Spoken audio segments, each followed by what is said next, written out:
Hey, good morning, everybody. Welcome to the Karoo Desert. It's very cold and early in the morning, but it's just the most magnificent place, and sunrise makes it even better.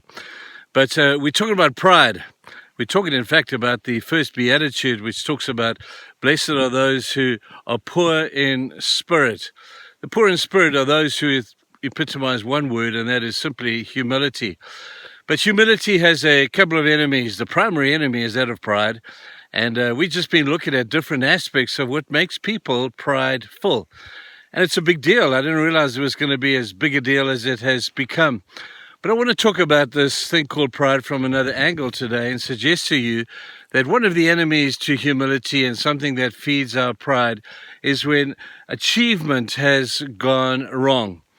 When we achieve, we set out with great goals and with ambitions, and hey, I'm advocating that strongly. But when we get there, we arrive, we don't know what to do with the success that we have supposedly achieved.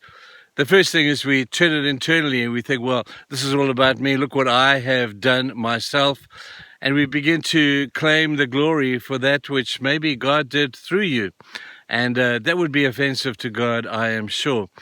But when we look at this, we think of examples in the Bible, and I'm thinking specifically here of Nebuchadnezzar.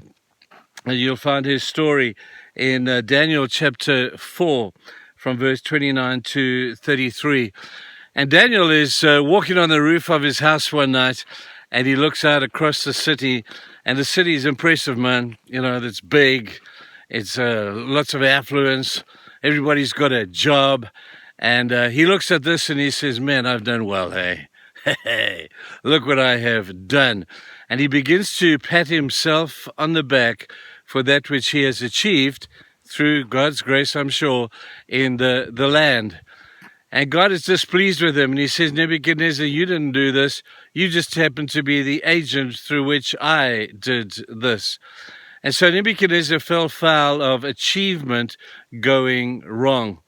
Now, we have nothing against achievement, but when achievement turns internally and inwardly, and we begin to think ourselves better than we actually are, and we discredit, in effect, God because it's God that has done this through us, we end up in a very miserable place.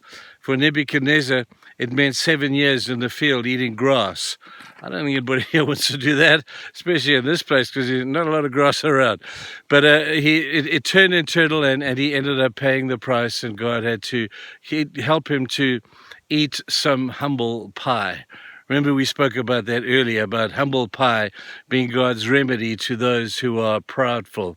Well, here's Nebuchadnezzar reaping the price of his prideful heart. So he's walking on his roof and he's thinking he's better than he is. But when Nebuchadnezzar came back again after 7 years in the wilderness and eating grass, he was a different person. He was a different person. You see, God never gives up on us. God is always attentive to his glory not being touched. But when we repent and we return and we restore with God, God picks up from where we left off again. But pridefulness comes as a source of doing well, all going pie-shaped, not pear-shaped. Did you get the pun? Hope you got it. Have a good day, guys. Let's make sure that our success is given to God.